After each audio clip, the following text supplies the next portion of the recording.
Go ahead and call this special meeting of the YCUSD Unified Governing Board to order, and I'm going to hand it right over to Mr. Scott Benton. Excellent, thank you.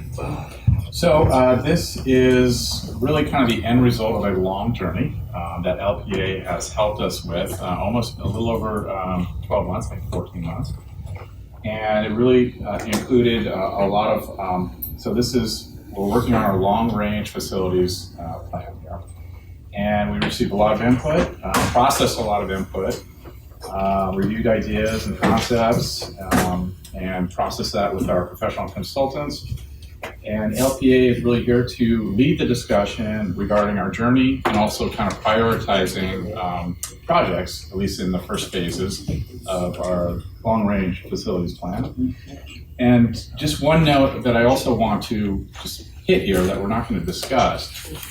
We obviously still have this is a long process to upgrade your facilities, and we still have deferred maintenance needs that we're going to need along the way. So we will be bringing back a deferred maintenance plan to be discussed in January, so we can again kind of keep what we're doing as far as maintaining our facilities as we start planning for next phases for Yuba City Unified School District. So with that being said, I'd like to introduce Mariana Lovezo and Carlo Pane.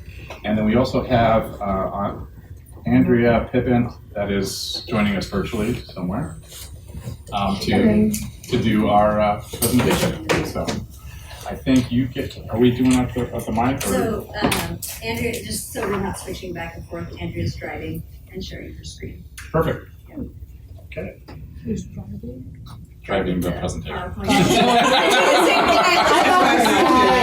Sorry, she fully processed That's it. multitasking. Yeah. So I'll do some of the presenting and she'll do the clicker remotely in Nice. San Jose. Yeah. So the agenda we put together for you today is really to just give you partly an update, and then we'll focus a bit on the project prioritization because that's what this is all about. So we'll go over a little bit about the process, the groups that were involved, the schedule that we've been through, what we've done, how we developed the diagrams. We'll go over the total project costs, a bit of the funding analysis and strategy, and then part of project prioritization is what were the stakeholder groups' priorities. And then where did we land in our process before we engaged the steering committee, after we engaged the facility development committee in doing an exercise and taking a step at project prioritization. So just keep in mind, when we go for board adoption next month, it isn't that you're approving exactly which projects are happening when. That happens in your implementation phase after you have your funding in place, but it's really to give you a good start on that to, use what we drew out in the engagement process to be able to get started with that. So it's been a while since we met with you, it's many months, so just to go over some of the basics, like why are we doing all this? We're using all the data, like the district did an ADA transition plan independently with the same sub that we had do the facility condition assessments. So that's some of the data that we use, and then all the data that we use from all the key engagement processes with end users that we did in the community. And this is all to support the community of families and engage them in this process. And a big focus for the district we learned is supporting project-based and experiential learning.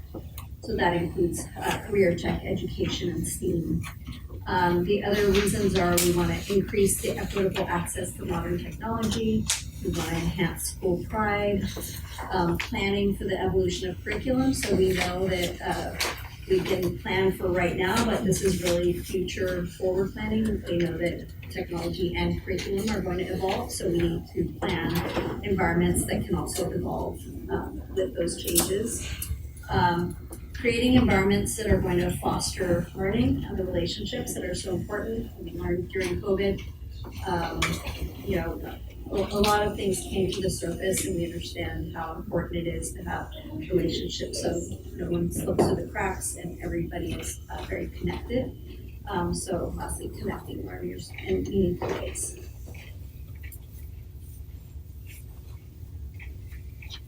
So with all that come some very real challenges. The main one being using the available funding to make the most impact for learners. And this isn't just your district, but all districts in California have this great challenge where the needs are going to be a lot higher than the funds that you have available, or even the funds that you think you will have available. So like Scott was saying, this is going to take time. It's going to be done in stages. The other challenge is how do you marry visionary projects with focused repairs? So we don't want to be short-sighted and just replace things in a reactive way. We need to plan some new buildings and they need to be located in the best place possible so that there's programmatic synergy. I think like Yuba City High School is an example of maybe a reactive process where things are now like completely scattered instead of having them located in the right place. So all of our diagrams are a balance of a bit of both.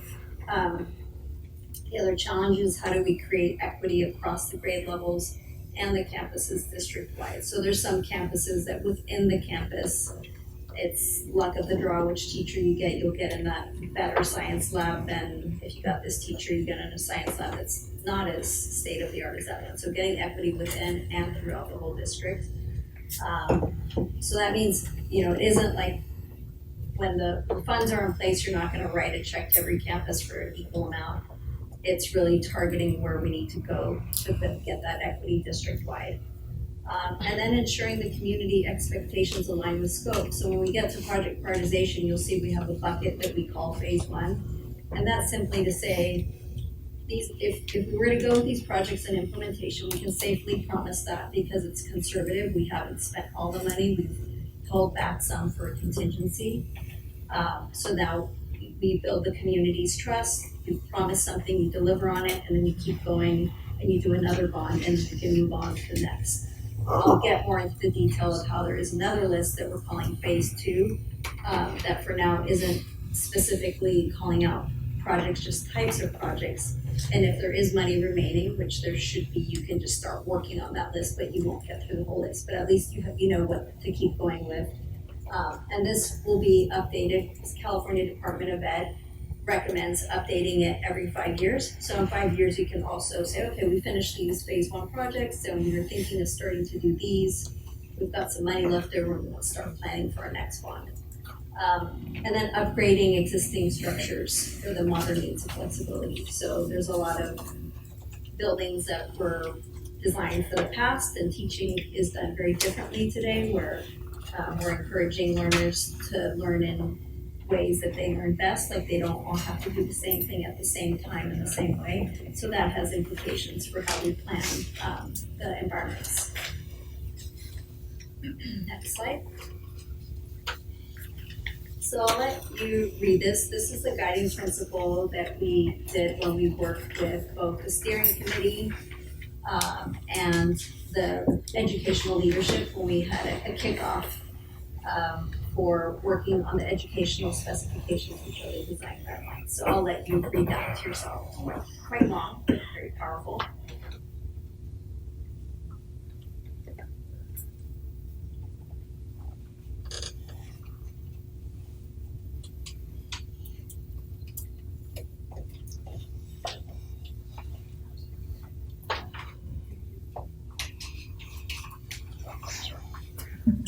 I really like seeing some emphasis on school pride. Not too many years ago, a previous board decided to go for district colors and they painted everything the same color. So Yuba City High School, which is brown and gold colors, was painted blue and green. And Everybody got the same colors. oh yeah. It was very demoralizing for the students. Yeah. So when we get to we're working on the deliverable now, but there's a campus summary booklet that includes 2-page spread. On the left side, it'll show each school's own mission and vision, and a photograph that kind of captures like students engaged, connecting with each other. And then on the right, it'll be the campus plan diagram, calling out the things that are going to support this guiding principle. And then it also includes the drawings that you see here that we call program summary diagrams that show all the programs going. So yeah, we wanted to emphasize each campus's ethos. Next slide. So translating that guiding principle into space, like what they want to do, it's really about these environments that are flexible and inclusive. Inclusive in this context means that we're acknowledging that learners learn variability, that they learn in different ways, so the environment isn't excluding anybody. There's a way for everybody to learn in the way they learn best. It's inside and it's out, meaning there's a lot of input from educators at the kickoff and then at the campus visioning workshops that they want to be able to use it outdoors, but to use it in a purposeful way, not just like an amphitheater or that has no shade or just going outdoors, but really like having what they need to be able to use it as a learning environment. All the benefits that brings for physical and mental wellness. And modern technology was also another one. We need to bring things more up to speed there, and really being a center for the community and thinking about how the environments can also support family support services. So, if you go back to that one, Andrea. Also things related to making sure like that entry to the school is very welcoming and safe and culturally responsive to the community. Yeah, you covered it. Next slide.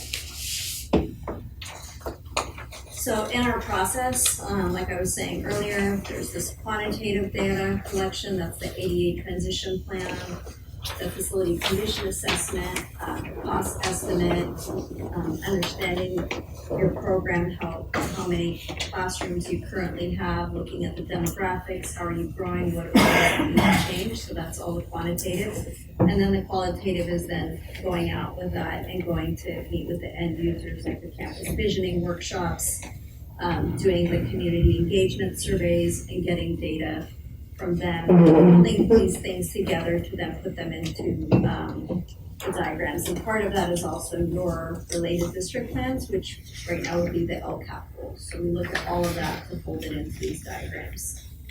Next slide.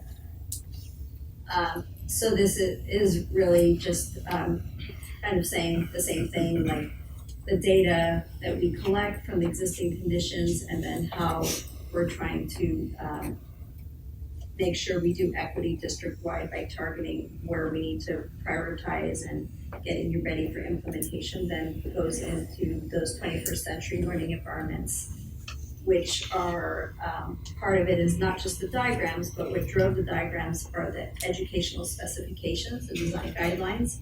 So that was the first set of meetings we had while the facility condition assessments were happening. And we did enough work with them to glean what the nuggets were and bring that to the campus video workshops and say, this is what educational leadership is saying. Are you in alignment with this? And if so, like, let's use that as a measuring stick as we ask you all these questions about what you need on your campus. So the good news is there was great alignment between the educational leadership and down at all the campuses, feeling that that vision was in alignment with what they need. Next slide.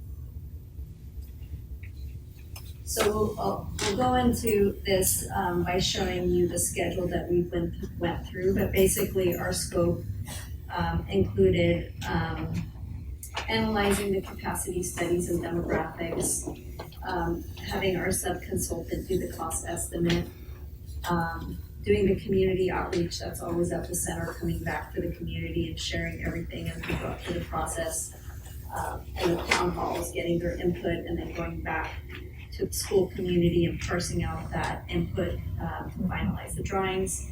And then universal TK was also part of our scope to see how that would fit on the sites, because there's a lot of implications if you go to universal TK spaces, more space that you need, not just for the classrooms, but the visitor parking and the separate play yard and all of that. Slide. So this is the process that we've been through. Like I said, we started out with the ed specs, which are design guidelines workshop in October. Then we did 10 focus groups.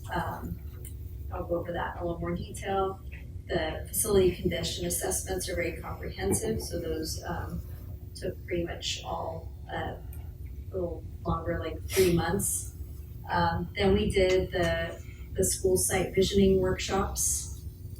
Then we went and distributed a survey when it was the right time that we felt people would be able to answer the survey, and did some follow-ups to get more participation. So that was a pretty good number that participated. Then we had a long-range facility plan committee. So that was a group that met 5 times and helped make decisions based on what we were reporting as a debrief from all the community engagement. Then we had 2 town halls just to break it up so that we could make sure we had the ability to help facilitate and get input by breaking it up into 2. And then we followed up with each campus. So after we had a town hall, we had another meeting with each campus, and we cleaned up the notes from the town halls, and we asked them to confirm what was valid and if anything wasn't, just to finalize the drawing so that we could go into cost estimating in the summer. So we went into cost estimating in the summer, we finished the ed specs during that time. And now where we are today is really sharing with you the final work that we have come up with of what is recommended for the approach to prioritization. And if you have any input tonight, we'll fold that in, but our team is already working on the deliverables and your website. So you're gonna have a website deliverable, which makes this easier to share with the public. So it's something that'll be announced in your newsletter. Hey, the board has adopted this long range plan, and here's everything you need to know. And it's the web design is done in a way that makes it really easy to digest, even if you're somebody that has never even heard of a long range plan before. To make it really for the community. So yes, it is for the future architects and engineers. They're going to need to understand it and understand the content and use it, but more than anything, the web design itself is for the people. So you use it as a vehicle for public relations and to get them to engage and support and build trust. So this is just another way of sharing the schedule, like just kind of looking at it visually, like who was involved. So that long range facility plan committee of the group, the district did a great job of recruiting people so that we could get a balance of people from within the district and outside of the district, community members. So their input has been really valuable. And then the district leadership has been Doreen and Tino and Scott and Mark Button. And we were meeting every week and to just keep the project going. And then below is just showing the community outreach that we did in the different ways that we did it. So the surveys and the town hall, the website is the one that we're pushing hard on now so that we can have the back and forth we need with the steering committee before the holidays, so it's ready to go to submit in advance for your review before the board adoption. So this is just showing all the touch points that we had, and this content, a lot of this you'll see on the website so everybody knows. I know a lot of times community gets invited to things, but then they don't come, and then later they might complain and say, well, why wasn't I? So this is kind of also for you, to have show like we did try and we did have a lot of touch points. So it's just showing you how we had those 5 long-range facilities plan committee meetings. We have 2 town halls. Shows the agenda for each of those meetings. So next slide. And then we had 2 meetings with the educational leadership for the design guidelines. That's the technical term is educational specifications for California Department of Ed. And then we had the 10 focus groups. So you can see the topics there. Those topics came from the educational leadership. At the end, we have some suggested topics based on what we've seen recently. And these are the ones they chose. So we had career tech education, early childhood education. Then we had 1 workshop for elementary, 1 for middle, 1 for high. And then we met with the nutritional services team. We have the special populations focus group, one focused just on physical and mental wellness, and then safety and security and technology. So all of those focus groups culminated in reports, and then those reports are how we tailored what we bring from our expertise at LPA as school planners. We're folding in what we learned from your team to tailor it for UVA. So no two schools are the same. So it's really that merging of our expertise and what makes Yuba City Unified unique. Next slide. We also have the surveys, so we'll go over a little bit more about the outcome of the surveys. They were translated into Spanish and Punjabi. Forgot to mention the flyers for the town halls were also translated in those languages to do our best to draw in everybody. And then we had the school site input, if you count the campus visioning workshops, then going over the review and the follow-up meeting, it added up to 36 touch points there. Okay, so next slide. So I think you're familiar with these diagrams, but it has been a while, and they're all here. If we want to get up and stretch our legs at some point, if you have questions, you can just get up and you can see, I'll point you to all the campuses are here. But really, like I said, we had to fold in all this different data into the diagrams. So there's the facility condition assessments, the sketches that we did at the campus visioning workshops, understanding at our steering committee from the superintendents what the district-wide goals are, understanding from educational leadership at the workshops what is the vision for the future, and then getting more input at the town halls and the follow-up meetings after the town hall. So all of that got folded into these diagrams. So if you do look at the diagrams, a solid color fill is modernization, which is the least expensive of all levels of construction, which simply means changing out all the finishes, lighting, possibly adding more electrical outlets. I know that's a complaint that there aren't enough because we have more technology now than when these buildings were planned. Furniture has already been done, so it's really I don't want to say cosmetic, but it's just fixing a lot of things and making the environment flexible. So I know there are things like there's millwork that's defunct that is just taking up space in a classroom. So now's the time, that's not something that could be done right now. That needs funding to do. It is a job. There's patching and painting when you remove millwork. So all those things are going to make like the furniture that already was purchased even better because now there's room for the flexibility that furniture is intended for. Reconfiguration means if you think about it like a residential remodel, it's gutting. It's like taking out structural walls, putting in beams, maybe making windows bigger, making connections between spaces and things like that. So that's more money. New construction is obvious construction. Just a note, we have successfully done projects in your area using modular construction, not to be confused with portable. So that just means it's less expensive because a lot of the work is done in a factory and then they bring it over and it saves time, which saves money. And it doesn't look like it's modular. There's a lot of tailoring you can do. But we didn't use that for our cost estimates because again, we always want to be conservative when we're doing things at this conceptual level to make sure you have the money to do it. So it's all based on either CMU block construction or CMU stands for concrete modular? masonry unit. Okay. Yeah.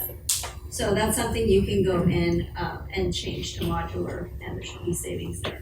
And then learning courts, you'll see in the diagrams, that's just outdoor learning spaces that are purposeful, so they have a higher dollar amount than say just landscape in front of a campus, because you're going to put in some hardscape and make sure that it's something that maintenance and operations can handle. It's not like a bunch of gardens either, but hardscape, shade, maybe just a water source and a power source, so a teacher can use it for a learning environment. Next slide. So this is what the diagrams look like. There's an existing plan, and then to the right, it's color coded based on the program category. And it gives you the count of the teaching stations existing, and then next slide. Final shows the final diagram after getting all the input and getting it cost estimated. These are the diagrams. So that's being put into the books that go on the website right now, and it shows the equivalent information just new. So next slide. So Andrea is going to go over the total program cost and the prioritization. At any point as we're going through, if you have questions, just raise your hand. I'll let her know that there's a question. All right, thank you. Good evening, Board President Orozco, Vice President Dami, and other members of the board. It's good to see you virtually. So I'll go over total program cost. Before we get to the numbers themselves, just a little bit of fine print we want you all to know about. So these costs, as Mariana went over, they're based on the documents that we provided to our cost estimator. Those site plan diagrams themselves are just visual representations of the costs. They're based on construction costs, which are the hard. Oh no. Oh, wow. Give it a minute, hold on. It went out earlier. That it's not her. No, it's not her. I know. Laura told us you had a little car outage earlier. This is our intermission, we have charcuterie board.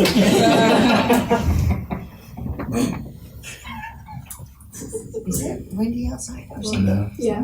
Is it windy? It's cold. It's very cold outside. Nothing windy enough to knock out To power. knock out the power, right? It's happened twice now. Yeah. Is that what they do? That's a transformer issue probably. I'm going online to see if I can see what's going on. Have you tried unplugging it, plugging it back in?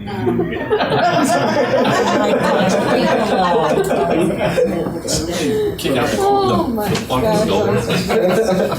Well, I have this presentation here, I could do this. Do you want me to get rid of your plate? Oh, I'm not trying to hurry you. I can't do a coffee, there's no power. I was gonna go do a little coffee. That's okay, I didn't wanna hear what it cost It's a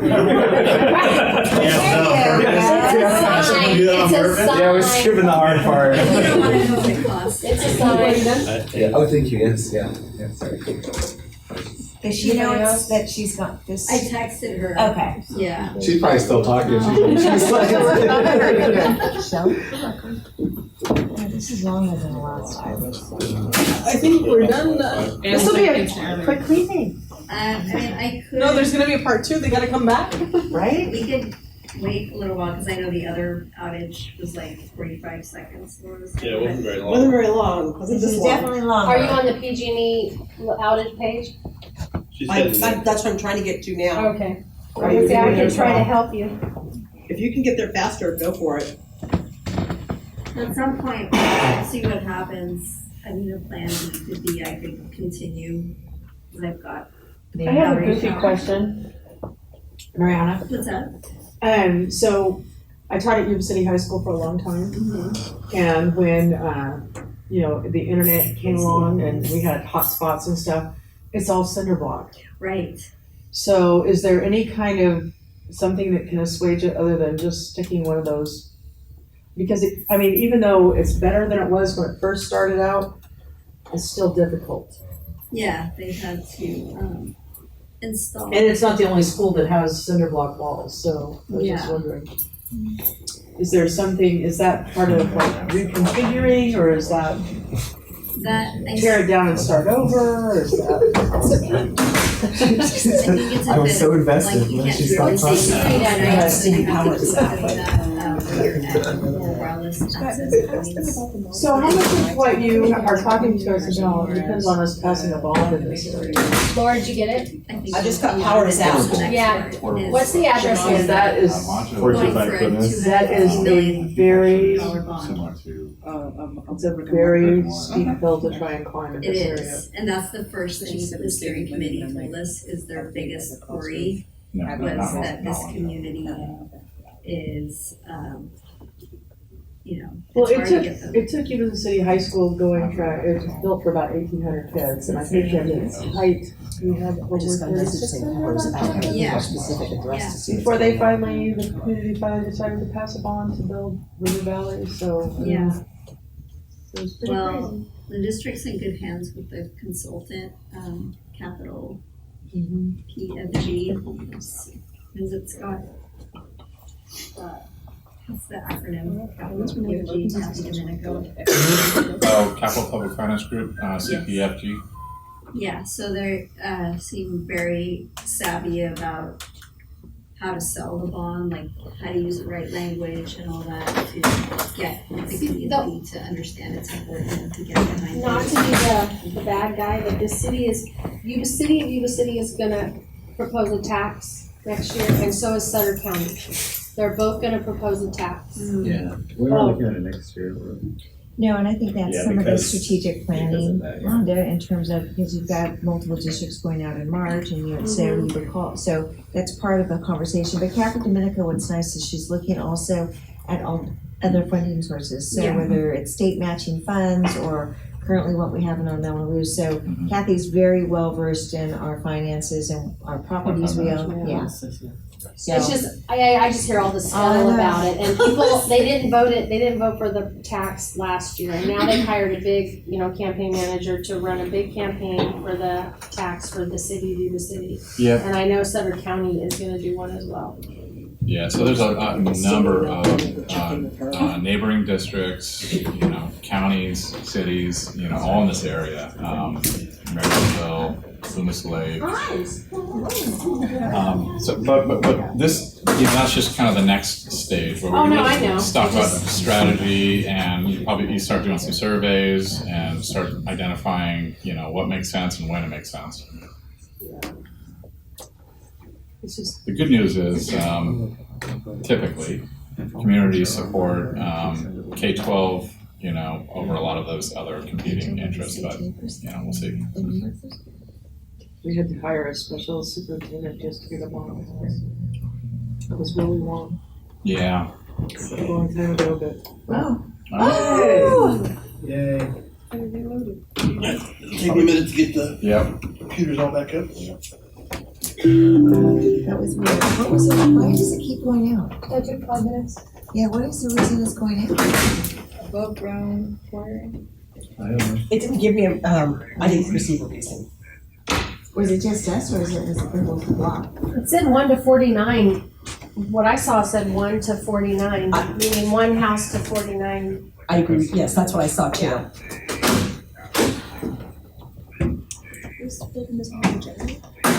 No. Not really, the buildings are only generators if it's like a critical service. That's right next to the hospital.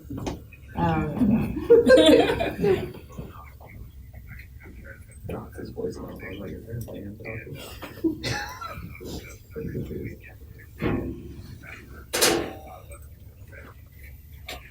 I wish these had like a slides there. I know, I always, I like to hit my champagne before we go. yeah. We're like slides forward. I think we just need to lock it. No, yeah, I locked it. There you go. Yeah, but Still slides. Do not do anything and get hurt again. It shouldn't take long. So other than Okay, I was watching you. well, that's probably worse. I don't know how I'd get along or get around. Exactly right. I tell my firefighter all the time I need him to ride me a scooter. And it's like swimming pools. It's like, no. The scooters though, people get hurt on those things. I just want one, so it's like fun. Can you imagine just like, we have a long driveway. Fun. Go wheeling down. Yeah, when I need to go get mail. I want to walk. When you hold the guacamole in your hand and you stab the seat, sometimes it almost like my finger off. Oh, so you were doing that thing? Yeah, I got guacamole hand, yeah.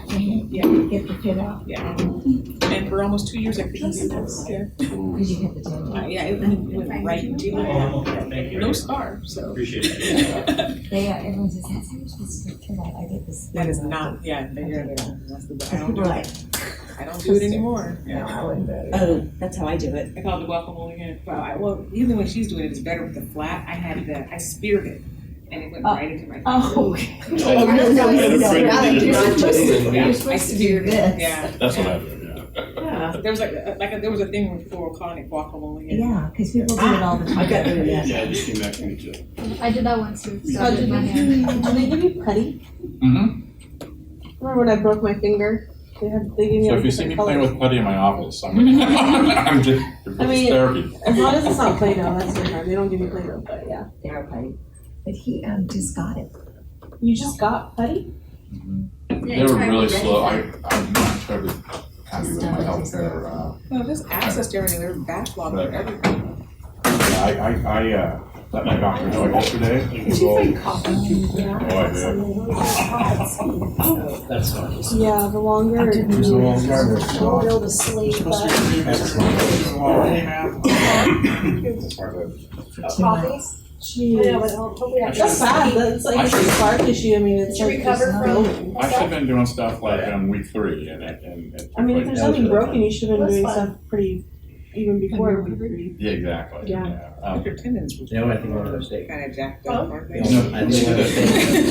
That's my kind of language. Yeah, week 3, unless they're giving me pain meds, I wasn't doing anything.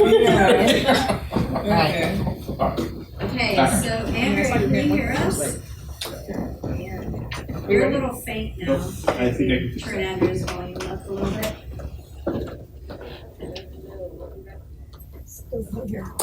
Hang on, Chris is we're working working on on it. your sound. You're very faint.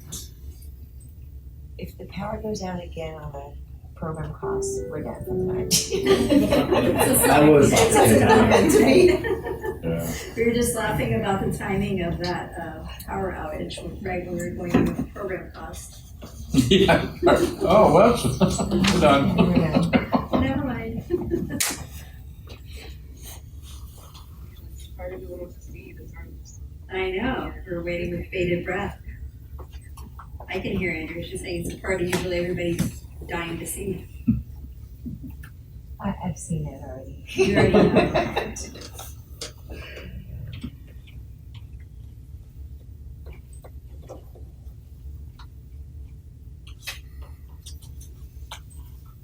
Your sound is all the way up, Andrew, right? You didn't change. It's me. Oh, it's him, okay.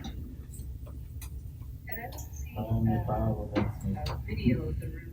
Looks like our Wi-Fi is still on Okay. TV right now. That's probably another thing he's working out. She can't see the video. Okay, I'll fix that too.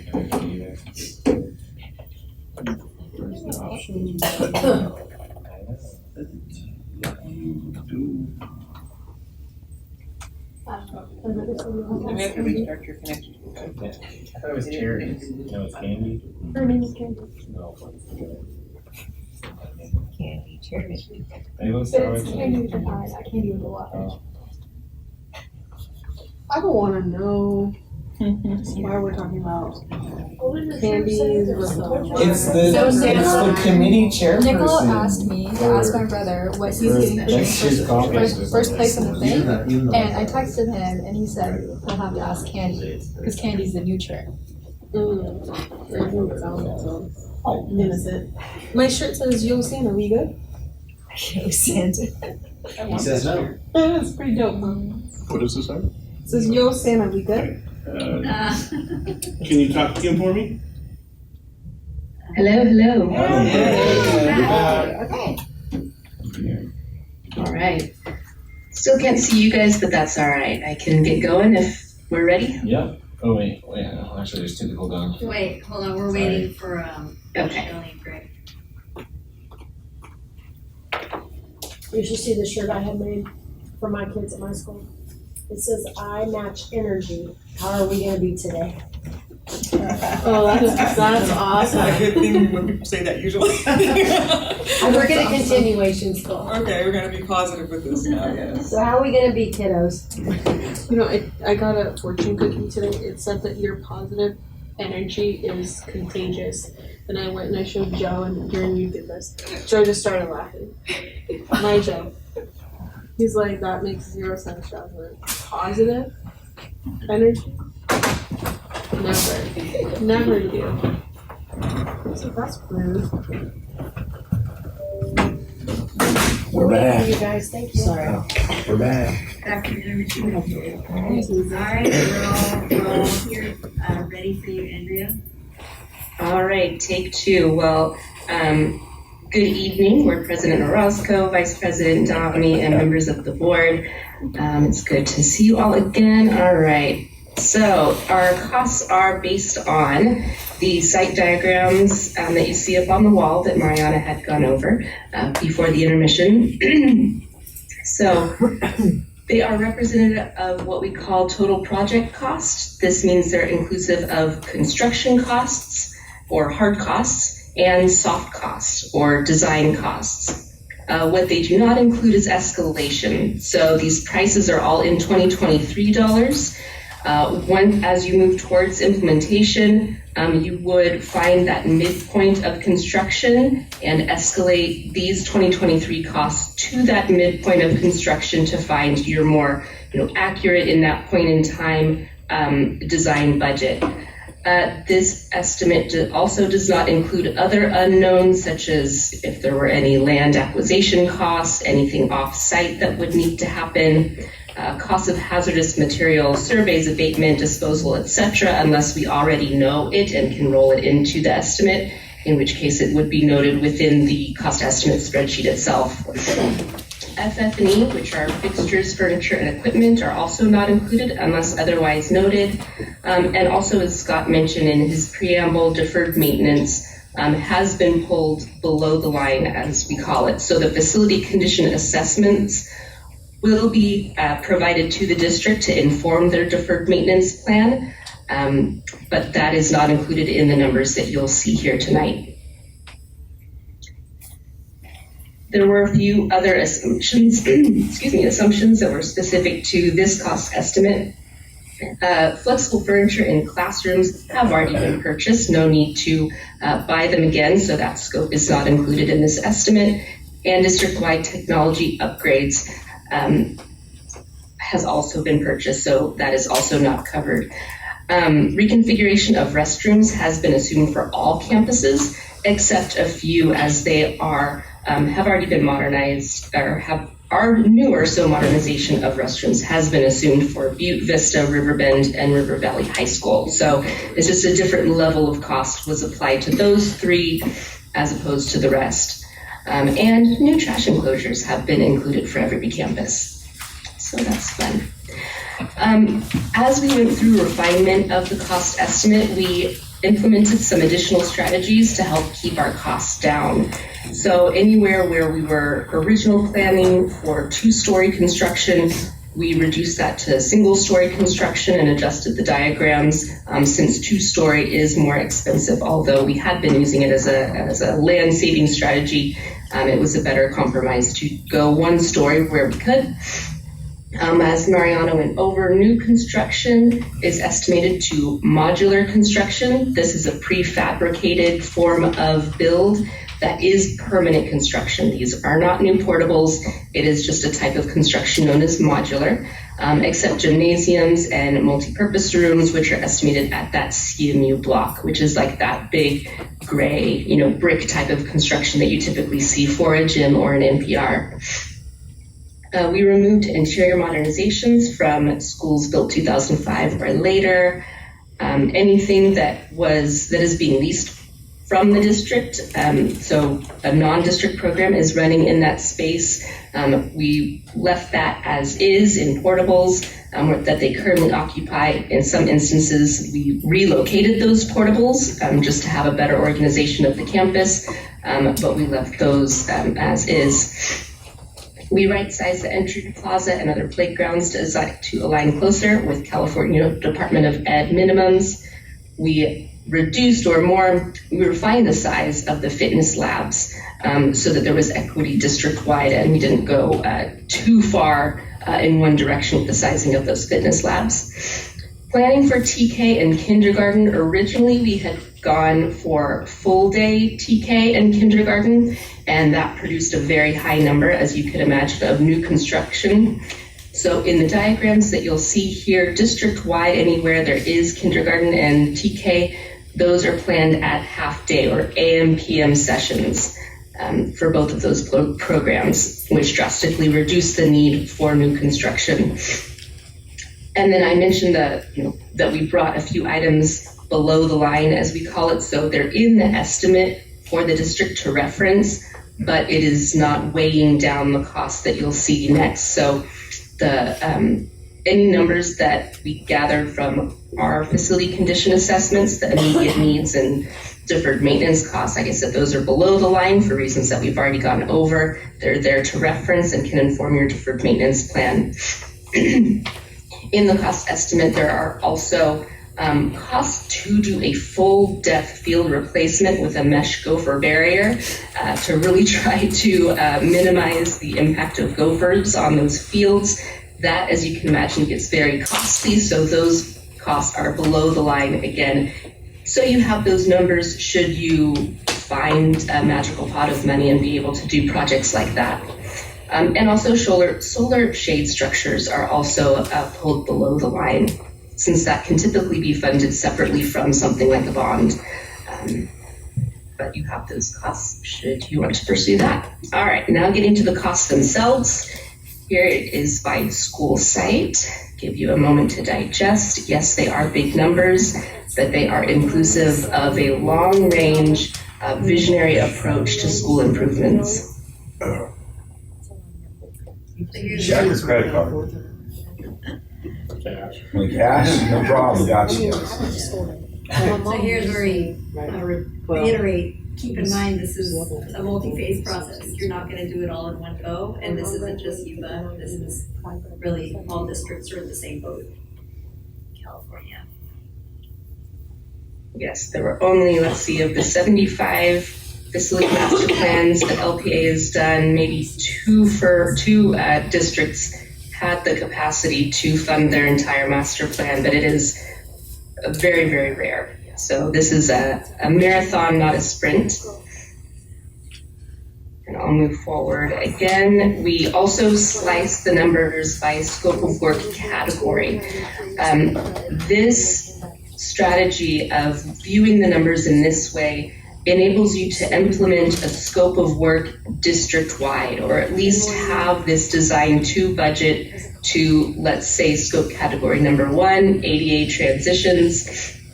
If you were to implement this work district-wide, you would need a budget of about $14,742,000 to do that district-wide. So this is just another way to look at the numbers, since of course, not everything can be done with one round of funding. Slicing and dicing the numbers in this way can help pinpoint projects for prioritization.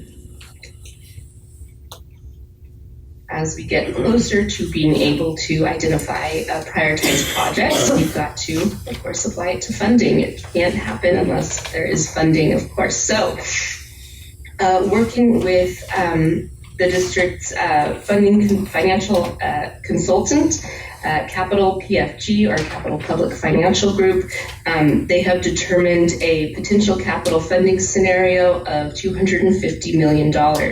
So this represents multiple funding sources that we don't need to get into the weeds of in this meeting, but just know that this number was developed with much vigor. And it could include some those deferred maintenance projects that, as Scott mentioned, is being developed kind of in tandem with this process. Now, taking any sort of overall funding budget, $250 million, it is LPA's recommendation to pull off 1/3 of that for an overall program contingency. That contingency would cover all of the unknown costs that I went over a couple slides back.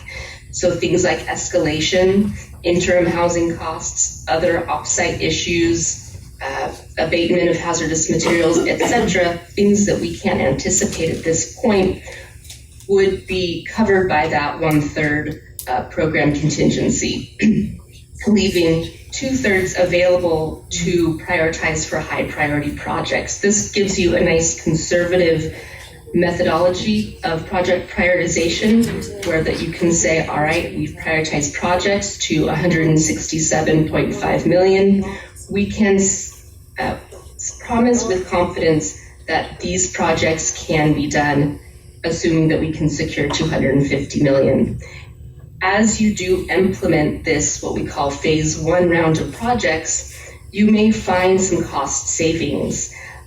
Our cost estimate is kind of designed in that way, where we hope that as you pull together these projects, they become a reality. You do find some cost savings because we really want you to be able to add more projects to that list rather than start to scratch some projects off because we were going too aggressive with the funding strategy or prioritizing to your full dollar amount.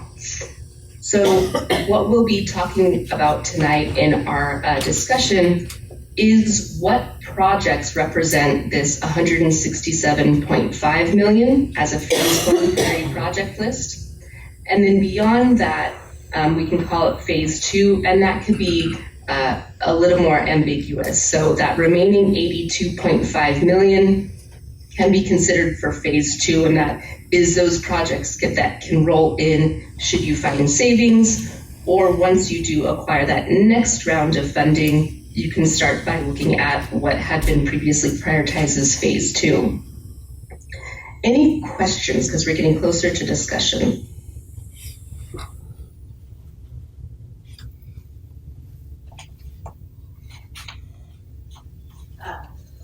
I don't see any hands raised for questions, so you can continue, Okay. Andrea. All right, making sure you guys are still there. Okay, so we'll get further down. Before we get into our discussion, we want to go over what we heard from the other stakeholder groups. So this slide might make you go cross-eyed. Don't worry, the next slide displays the information much more clearly. But as we take in each kind of data point, we want to see where it aligns. And so what you see here along the left side in that list 1 through 17, those are those scope of work categories. And then across the top are your school sites. So those green squares represent each school site's top 3 priorities.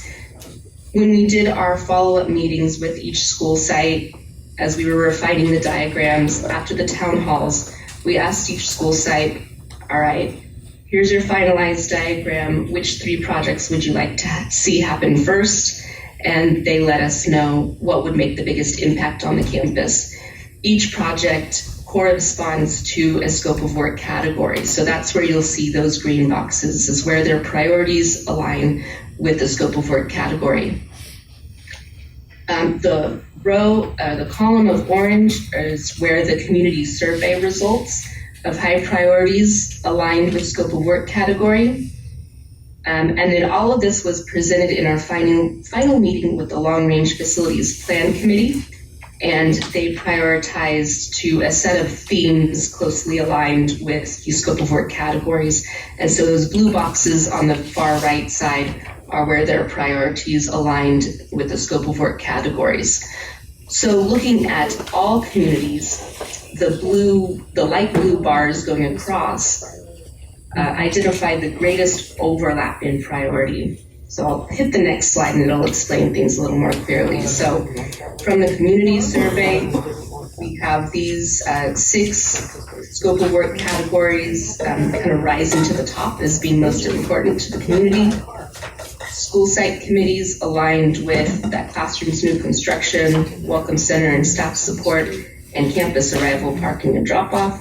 And then that long range facility plan committee, much of the same, new construction, welcome center, safety and security, and campus arrival, parking, and drop-off. So as we see, where those strong alignments are, it's right here. It's the classrooms, new construction, welcome center and staff support, and campus arrival, parking, and drop-off. And so just some insights into what this means and why these are rising to the top is that classrooms new construction scope is really representative of the desire to reduce portables district-wide and get those students in learning environments that are purposefully built for that for that program. Excuse me. Also, campus arrival, parking, and drop-off becomes important, not so much because the sites need more parking per se, but because they need a better flow for pickup and drop-off times. So it's more about that drop-off lane and circulation of the parking lot so we don't get so much backup during those pickup and drop-off times of the day. Or if you could just use the neighborhood. All right, so all of this was presented then to the district leadership group, the steering committee, and we had a project prioritization activity with them that we will now present to you all that will be our starting point for discussion. So I bring you back to that thermometer graph of our $167.5 million target point. And we started to load it up with that classrooms new construction scope district-wide. So these are just for classrooms, your traditional classrooms, TK, kindergarten, special education, and general education classrooms. When you do build new construction, oftentimes there will be a need to increase electrical capacity or address sewer capacity, etc. So that site utilities scope of work category is also included in here kind of as that next line item in tandem with that new construction here as well there. Parking and drop-off was selected at select sites, those sites being April Lane, Bridge Street, Lincoln, and Park Avenue, where it was expressed that these sites were the most impacted in their drop-off circulation patterns. Safety and security district-wide was also then selected, and then a couple specific projects, the gymnasium at Gray Avenue Middle School and the Welcome Center and staff support at Lincoln Elementary School. So just a couple notes here of why some of these were selected. The campus arrival, parking, and drop-off scope at only select sites was chosen because if you recall, back at the beginning of the presentation, there is a goal to prioritize projects that really impact and enhance the learning environments. While parking and drop-off may be a headache for parents at 15 minutes in the morning, 15 minutes in the afternoon, or neighbors, it doesn't really have an impact on those learning environments. So that's why it was selected at certain sites and not district-wide, so that we can reserve funds for other projects that would impact those learning environments. And then just a note on that Welcome Center and staff support at Lincoln Elementary, that project was specifically called out as a need from really a safety and security aspect in order to bring Lincoln's admin to the front so that people know clearly where they need to go, how they need to check in as a visitor on campus before being released, rather than the admin being kind of buried in the campus. So this list brings us to a total of just under $159 million, which is just under our target goal of 167.5. As a phase 2, so again, if there were savings for additional consideration, the district would like to, or district leadership for your consideration, would like to then prioritize modernizing school sites that have not yet received state funding and or maybe eligible to receive state funding. So you all, I would assume, are familiar, but just as a reminder, projects, you can apply for state funding for buildings that are over 25 years old. Once you implement that project, you can take that project to the state and ask for a reimbursement. For modernization, the state may reimburse 60%. So really, you're only paying 40% of that construction cost and then can reinvest that 60% refund for additional projects. So it's a very great way to just keep reinvesting those dollars in continuous school improvements. Another phase 2 project priority would be any additional projects beyond classrooms that would result in the removal of portable buildings. Can you say it again?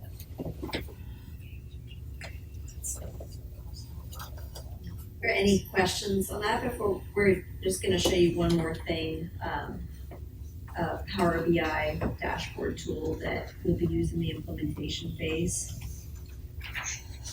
Any questions on? It's really hard to read this. I know, well, that's what she's gonna demonstrate on the screen, so you just understand how it works Okay. in general, Yeah. because it's something that the district is gonna then use. You know, for now, we plugged in what's happened so far. If the board has a suggestion for a change in approach, then we'll plug that in, so when we give you the deliverable, it's gonna have all the projects already plugged in, but then you can clear it and start over and play around with it. Okay, you can go ahead and share this part. Yeah, I think I'm gonna need to do a new share of screen and make sure we've got the right thing up there. Okay, are we seeing my web browser now? Yeah, we can still see your screen. Okay. So this is what that all looks like, and I know it's hard to read. I'm sure if you're looking on the screen, the numbers are pretty tiny, but I'll be here to drive and can click on the cells that are reflective of your comments. So just to get you oriented to what you're seeing, this is the cost estimate with the overlay of the prioritized phase 1 projects that I just went over, or kind of pre-prioritized up for discussion.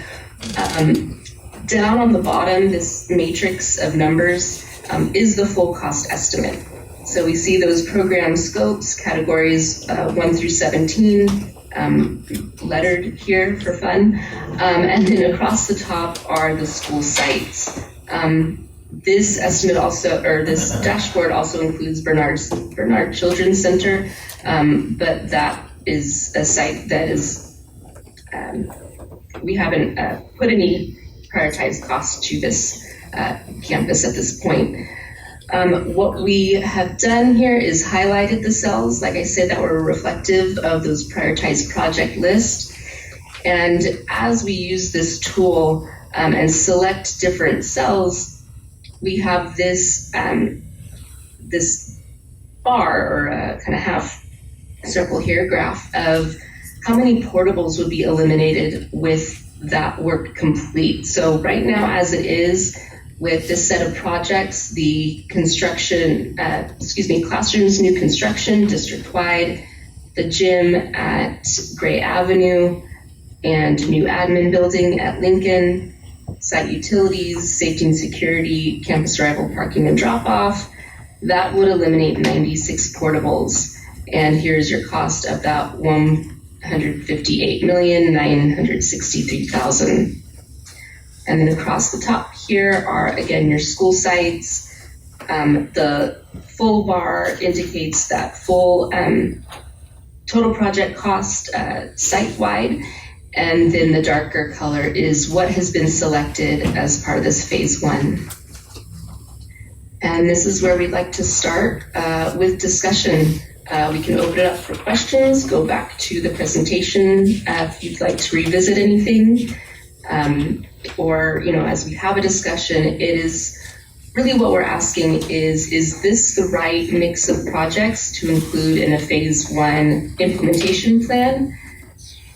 If not, what would you like to see prioritized? Knowing that anything that would be added may bump us over that $167.5 million mark, meaning something else may need to be subtracted. So that's where I'd like to start the discussion. And then Andrea, just for reference, the first phase and the 96 portables that would be eliminated is 96 out of a total of how many in the district? Out of 220. Oh my goodness. It's a good, you're putting a good dent in that. My question is, so with these priority areas selected, obviously all that new construction would be ADA compliant, right? So is it kind of chipping away at that top scope, the ADA transition, as all these other things are done? That would be my. Like, Andrea, yes, anytime you do a project on a campus, the Division of State Architect requires you to earmark a certain amount towards that. So not only would you be doing a new building that's the code, but you would have to be doing some other things, like I think it's 20% of the budget to bring things up to code. Okay, yeah, that's what I thought, because my only recommendation for the area, or the scopes prioritization as they are would be the ADA, but if it's kind of being chipped away as it goes, then Yeah, it's baked in. What was the total cost of River Valley High School's building when we constructed that, what, 20 years ago at this point in time? 2005, yeah. Built it in, 2005. yeah, and I wanna say it was, what was it, over 10 million?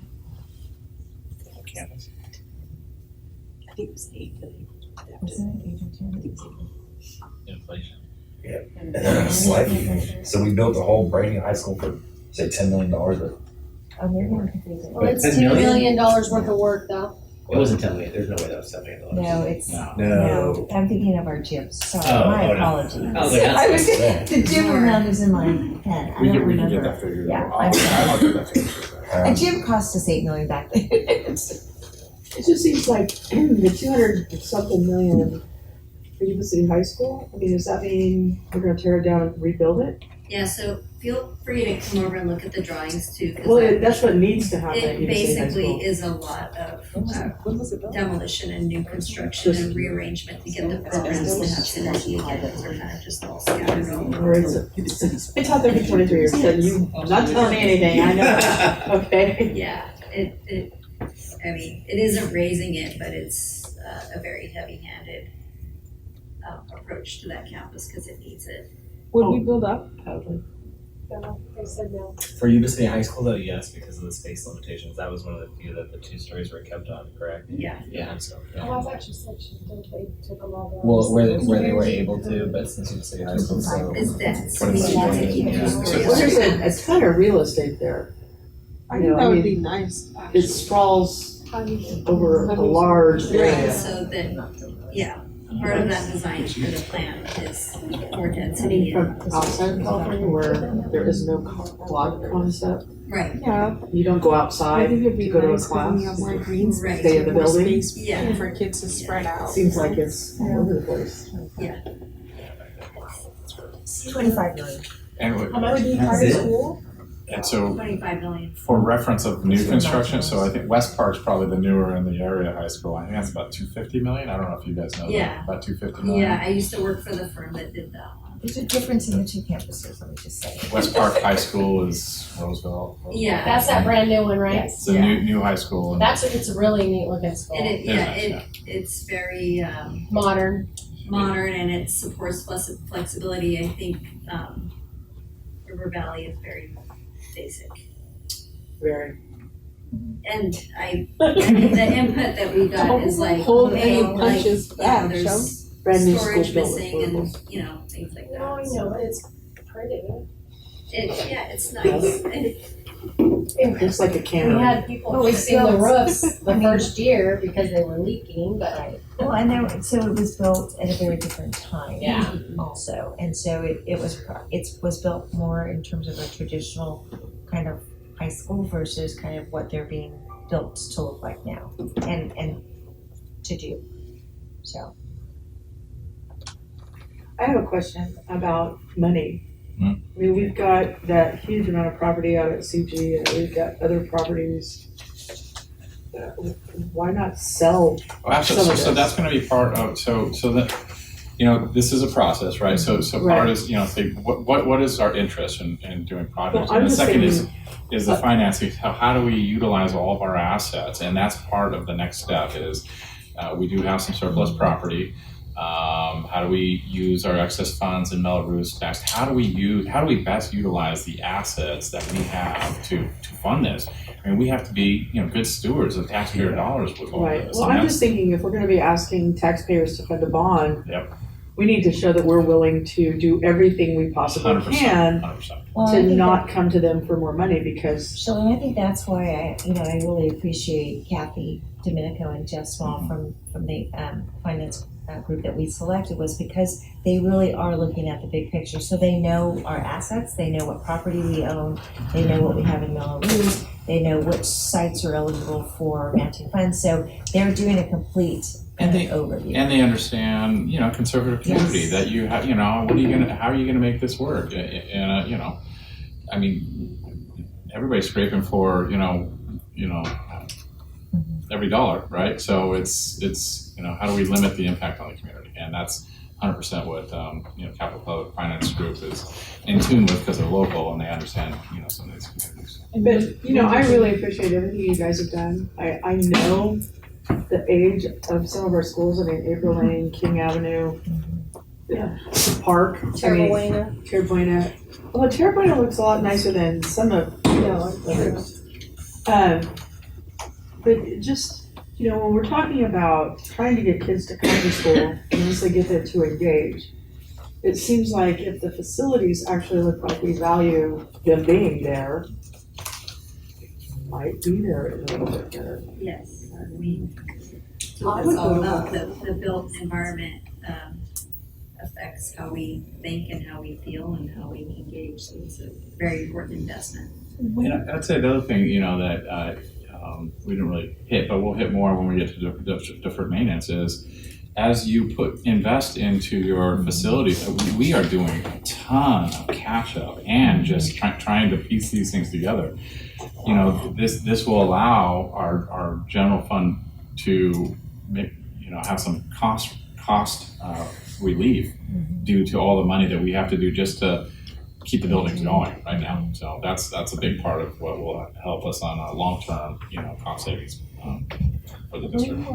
When will we find out more about that firm coming in and telling us about our assets and what their recommendations Yes, January is the time frame for that. So we have another phase for this as far as really getting, I guess, a little bit more detailed in the prioritization or the implementation. What's the? Well, that's after the board adoption of the long-range plan. That's Yeah, okay. not part of this. So January is when we're going to have, a little bit more detailed ideas on the financing and strategize on that. So The as one far thing I as, don't see there is that as far as the phase one prioritization, are there any recommendations? well, I Things that think, should be added or taken out, or? I think you guys have done a pretty good job. I mean, with so many needs, it's hard to determine what's most needed. I think you've done a really good job with that. I think something that I'd like to see at some point, even though you've got something here, performing arts, but I do not see a performing arts auditorium anywhere in this place. But we've got 2 state-of-the-art football fields, so we've got our priorities straight. The schools with the, where you're prioritizing the park, the drop off and pick up, which schools are that, which schools are that again? Sorry. Can't get my words out. April Lane, Bridge Street, Lincoln, and Park Ave. I'm just kind of surprised Lindcrest isn't there. Me too, Instead of one of those schools? Lindcrest, on top of, maybe. yeah, Because- Lindcrest is. So this whole thing though is we do one thing, we gotta take something away. No, I So get that's it, that's I what get I'm it, there's, asking, yeah. I've had several complaints about Lindcrest, I don't know anybody else, and the I site, live there. people can't see when they're pulling out. Somebody's having a heart attack on Phillip Street, they're gonna die because an ambulance will not get there if it's drop It's off or bad, pick up. it's really bad, you should go explore it. Some people had just said it would just help if across the street they put a mirror, a mirror where you could see, because you can't see because the cars are It's all. a very narrow street, and because we've closed down all the neighborhood gates where kids could exit at different points, it's all right there on that one very narrow 2-lane street. I'm just surprised that one wasn't a priority for me personally, but. I mean, it's So- worth taking a look. So I've, just to see where we are, I've put in Lindcrest parking and drop off, and we're only at 164.25 million. So we're still within that 2/3 range of a phase one if we want to keep that, or add that to a phase one. So the only thing I just want to caution, because we are working on the deferred maintenance plan, and I did have that 250 million most likely will be affected by what we're going to do on a deferred maintenance plan. That's one of the reasons why we tried to come in under that 167.5 because No, I get it, but you asked our concern. I'm just 100%. telling you, mine We do is, need that mine is, 50. Well, and it is Crystal is. ultimately will be your decision on January, whatever, in terms of the prioritizations and the long-term plan, so. And I do agree, Lincoln definitely needs, I mean, I don't know how anybody figures out how to get in there. So as identified, the 4 schools that were identified were probably the most problematic in terms of Park Avenue, and we all know Bridge Street is an issue. And then April Lane has some significant issues as well. So, yeah, but you're right, Conquest is also an additional problem. And part of it is our schools sit in very old neighborhoods. Yeah. And so, even though Butte Vista is in a newer neighborhood, Butte Vista faces the same challenges because Yes, there's there's only no bound, one- there's only one there's street. only one way in. Street, yeah. And it's, so it's some, and it's one of those conversations we had that there's probably, I don't know that there's a school in California that would say that their drop off and pick off works really well because the days of kids walking to school or riding their bikes to school so there's a lot of parent traffic. I think it's in my last position, so if you do traffic studies and everything, just. No, it's hard to do, right? Well, and I also think like one factor of that is how long is that window, right? Like if you can have chaos for 10 minutes as opposed to 25 minutes, like it kind of feels like it's pretty efficient if it's just 10 minutes of, pick up, drop off time. Yeah. I mean, Rocco does a fantastic job. Well, mine was, it's mostly safety at Linquist, it's not. No, totally. I mean, I would go late to pick up my kids, I wasn't gonna get stuck in that traffic, I would go, okay, I'm gonna be here 15 minutes later than everybody else is But there. people are lined up 45 minutes before we reach. I know. Yeah, it's a longer period. We were actually talking about this earlier, they had like the differentiated pickups and it's causing problems for people who have kids in kindergarten or first they through stay. the 4th and 5th graders. They just sit there and wait for 15 minutes.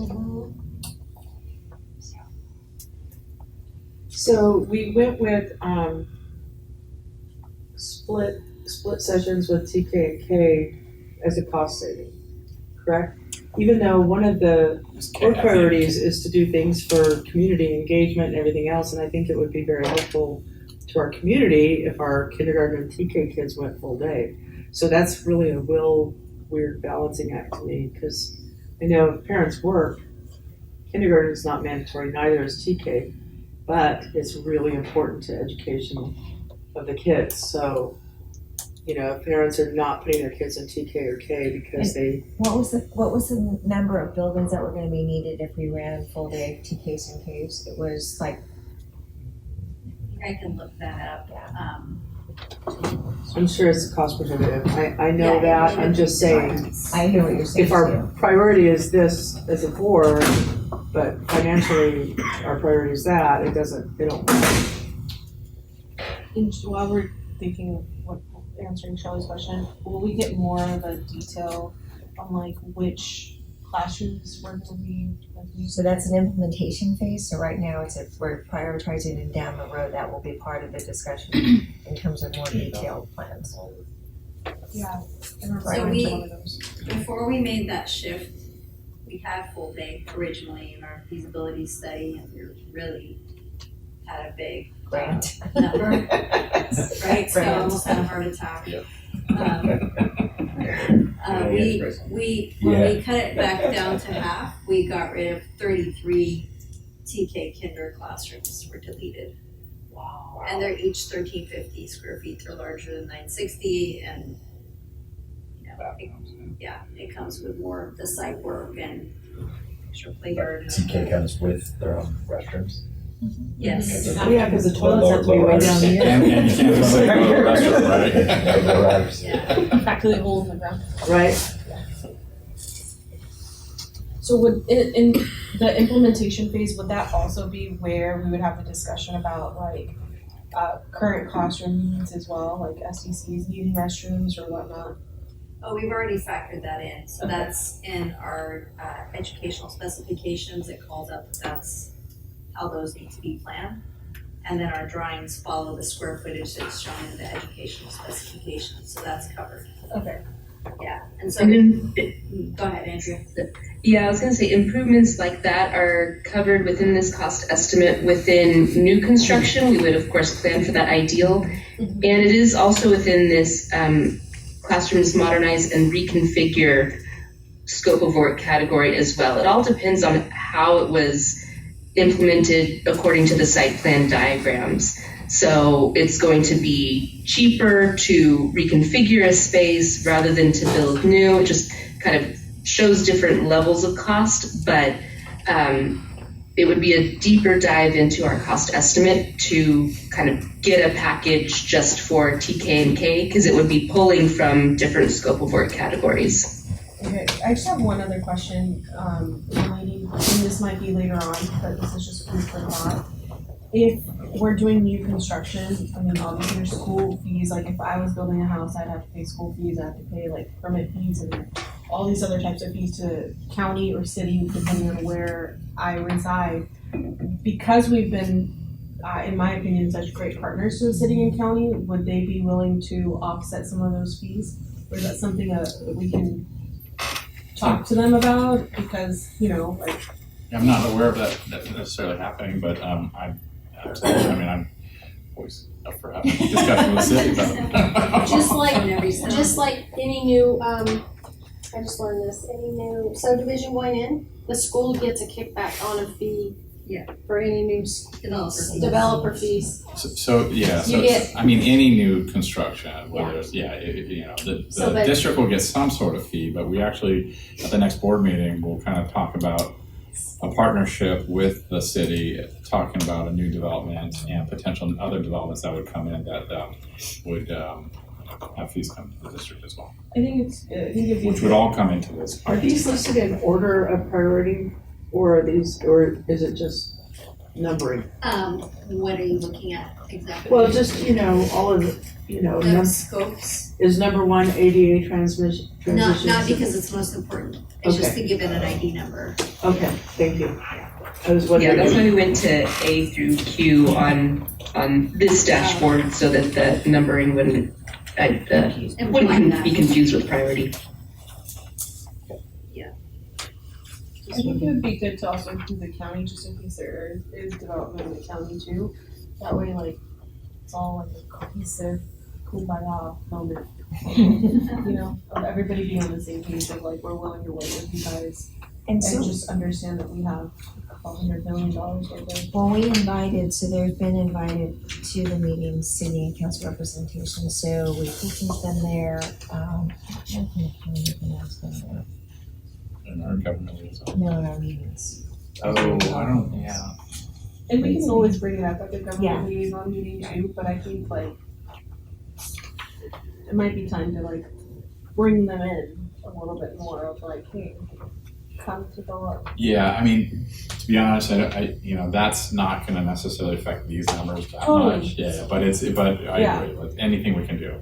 Well, but when we're looking at the city trying to pass a tax, the county trying to pass a tax, us looking at trying to pass a bond, it's like if we could all kind of work together so we're not stepping all over each other's toes, it might be 100%. a little bit more helpful. Because passing a bond, I mean, Scott, you're not from this area, of course, it's not from this area. I know it's not popular anymore. Passing a bond in this area Yeah. this is Oklahoma, people, so it's not gonna happen. Well, it's just they made such a stink last year about the Measure A for the Sutter County tax, it didn't pass. Well, again, that, Almost and future wise is, and after the prioritizations are made and we're moving forward with what needs to happen in our facilities, that's what Kathy and Jeff are there for, to help advise us in whether it's selling off property or using whatever. So I think Kathy's been part of this process and listening and thinking about the future. She's very aware of how hard it's been to pass a bond in our community. And so that all of that will be, for conversation and future planning. Besides the Linecrest parking, pickup drop off, any other recommendations though for the phase one list? I can't see the little number. What is that amount, Andrea? Chris. 6 million. Is it, how do you see that? Oh, I just, because it's 164, went up to 164. Yeah, she said it, 5 million. we're still under the 167. Okay. That you're pointing out to get to 167. So you're trying to, Well, we're gonna have an additional conversation about deferred maintenance, which may affect some of this, so that's kind of, and that's going to be next, in January. that's a January timeframe, yeah. I do have a question. Not a question, but maybe it is a question. I talked about this when I was at the meeting that you guys had where AK was involved as well. And we were talking about just like the needs of the students today and like the demographic of the community that we have, and access, social, emotional well-being of kids. And the discussion was revolving around like washers and dryers. Is that something that is part of phase one already embedded in there, or is that something that would be just like upgrades? Because I mean, it's just like That's not in the plan, It's- that kind of stuff. Yeah, I mean, it's in the ed specs and a parent center, but Is I think so, like, that's becoming normal, like in some cases for the schools, not all schools need it, right? Right. The washer and dryer, so that's gonna be, like, let's say, I would disagree. I would say every school should every have single it. school? Yeah, I think every school should have a washer and dryer. Well, I think that was driven by the input from the staff and from the administrator regarding the needs and whether or not they thought it was something that was necessary. And so I hear what you were saying, but so the conversations were driven by the input. Yeah, from- totally. Yeah. But that's a level of detail that happens once a project is rolled out. The architecture team that wins the project doesn't just go off and do it without talking to anybody. So if they were doing a project at AK, they would be meeting with that end user team again and getting into that level of detail. Well, I mean, I would just hate for like plans like that to be made by the architecture team and then it go to site level or district level officials, and then afterwards, like you have to go back and redraw maps and then reprint and then restamp and. But so these plans are not to that detail. These are No, I understand. Right, yeah, No, these I'm are just saying, like, conceptual. when you get In to the that future, right. point, Right, you know, so- like, The ed specs call out for that process of okay, meeting with the end user groups right at the beginning and a kickoff. And using this as a starting point and using the design guidelines, but then they need to work with the user groups about the details. I mean, I would think that like washers and dryers are very minimal, like cost wise, in the grand scheme of things. Right, I think but it's we a don't have a line plumbing. item for Yeah. washers and dryers specifically, it's just like encompassed in like an admin Yeah.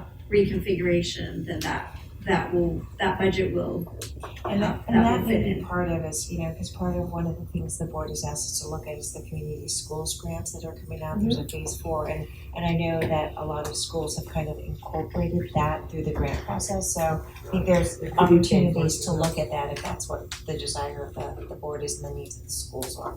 I would strongly advocate for it because it doesn't matter which school you look at, every single school encompasses a demographic, whether it's a large majority or a small minority of socioeconomic or just parents, yeah, like homeless or just struggling, you know? I mean, I don't know. I have a, Sorry, my 2 cents. I agree with you on the washer dryer. I think that they're very necessary for sure. Why is outdoor commons, amphitheaters, and quads a separate priority from shelters for play and gathering? To me, it seems like they're kind of the same type of thing. It's just for cost estimating, different costs, different dollar per square foot for a shade shelter versus an amphitheater and outdoor learning court. So, That, go ahead. that used to be something that was rolled into a single category. Shade structures used to be within that exterior play spaces. And actually lunch shelters was used to be within the food service category. So as we've been working with districts more recently, we've found that many districts want to prioritize just shade, whether it's shade for dining, shade for play, shade out at the hard courts, just shade in general. So recently we've been pulling that out as its own line item. So that can be prioritized whether you're upgrading the interstitial areas between buildings or not. you can prioritize shade. So that was the We built a thinking lot there. of shade structures recently though. Yeah, absolutely, yeah. So, I don't think we have a lot of,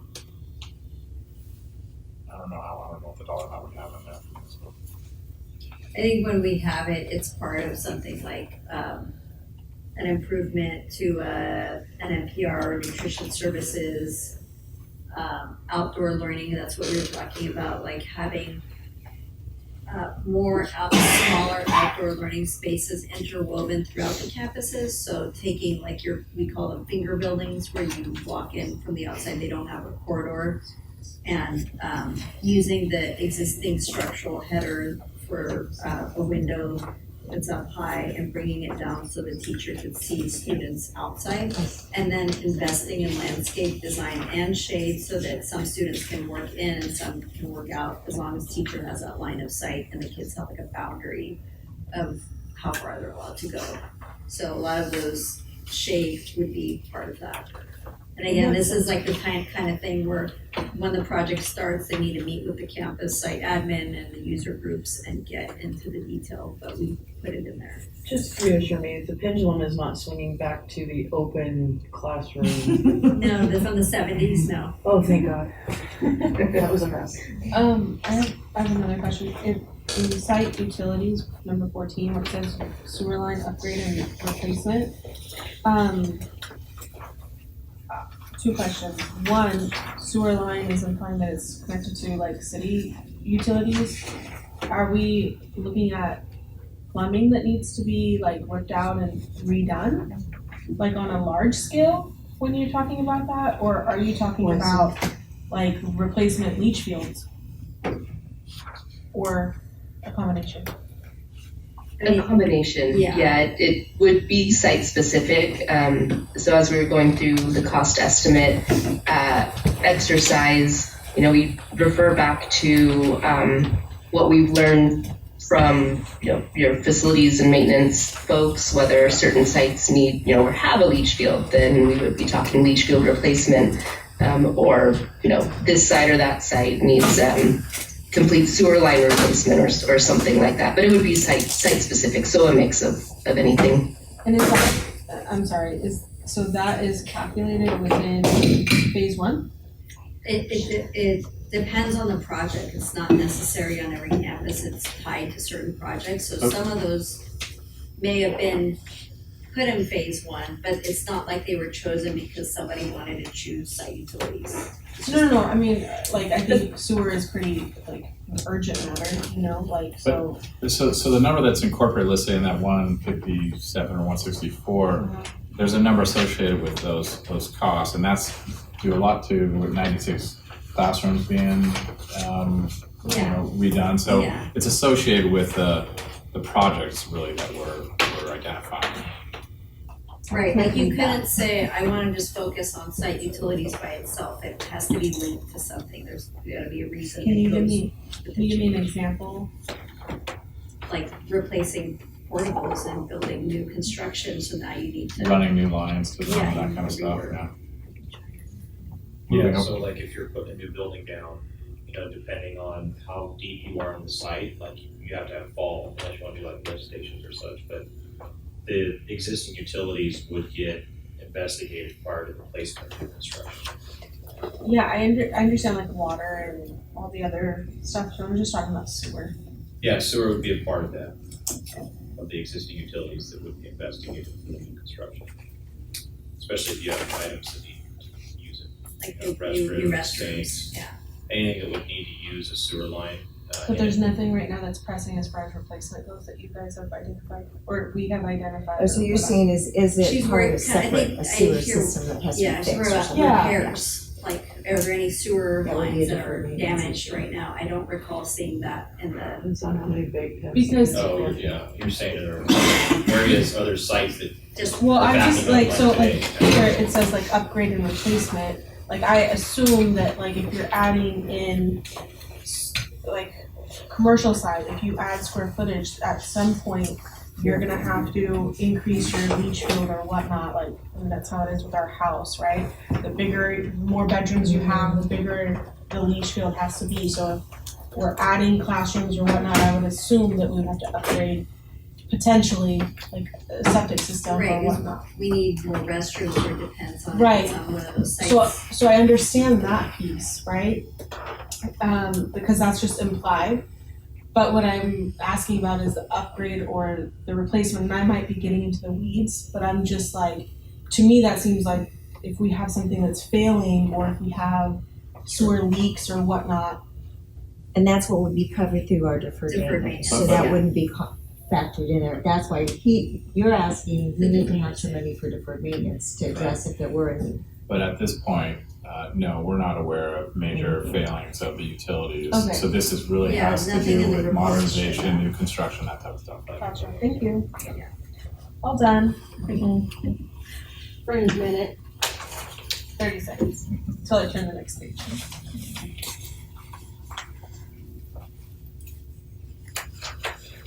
Are we talking about like badges and stuff at sites? Like For safety. Bobs. Yeah. We've talked about it, but we haven't come to any plans or anything like that. It's pretty costly, so. Is that part of We're this? just repairing stuff at this point. At some I point, don't- repair and replace might be. So safety and security, I think, was brought in terms of egress and to one entrance, those kinds of things, and how you enter, so that I think is one of the things. But we have been exploring some of the new safety software things that are out there. So it's been a lot about campus visitors and those types of things, so. But we don't have specific plans on that.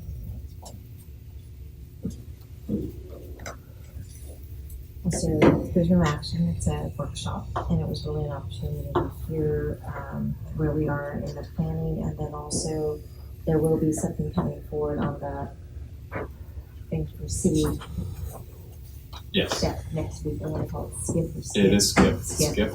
And then Mariana and LP will be coming back in January. Or is it the first meeting or second meeting in January? I can't remember.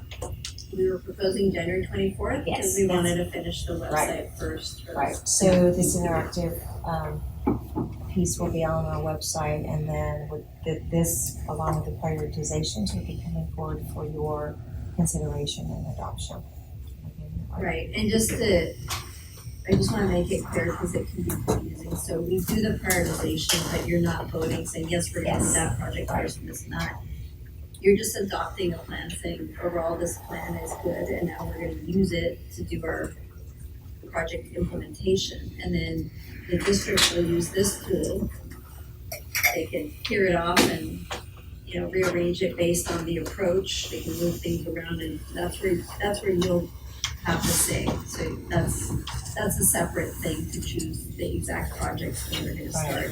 And you have to get your funding in place before you're even ready to do, you can't implement anything without funding, right? So this is just your step one to get the money and then go to implementation. Brianna, do you know on the community survey priorities, like size of classrooms came in number one? I'm assuming that does not mean the physical space of the classroom and the number of students in the classroom, is that? I think, like I've seen this in other districts, the community just feels, input they get from their kids, like it's cramped in the classroom, right? So I think parents are always asking, like, can we get class sizes down? I know in the case like right now, there's a, issue where there's a lot of millwork that needs to get removed and that. When you say that, can you give me a specific, because what do you mean by millwork? Oh, like behind you, that Built-in cabinets, that yeah. cabinet, Mm-hmm. like there's a lot of old classrooms that have a lot of cabinets and stuff for books, and they're not even using it anymore. And then they got new furniture that's intended to have flexibility so the teacher can facilitate, say, 4 groups doing 4 different things at the same time. They're not all sitting in rows facing the front anymore. But then we still got all this old cabinetry that we can't remove right now because we don't have the funds. So that'll be coming from the future funding that you have. And that can be the modernization funding. It doesn't have to be a bond. Like modernization includes that, ripping out stuff you don't need and patching and painting, upgrading the lighting and the carpet and all that. Getting rid of maybe some of the fluorescent lighting? changing it out for better lighting, like we don't do like the fluorescent anymore. It's there's different ways of doing the lighting. Yes. Right, so there are things that are happening as far as modernization that will make the rooms feel bigger without going to a larger classroom size or the district having to change the number that you're using for the maximum loading of students in classrooms. Thank you. Are there any other questions or comments? With that, I would adjourn this special meeting of YCUSD Unified Governing Board.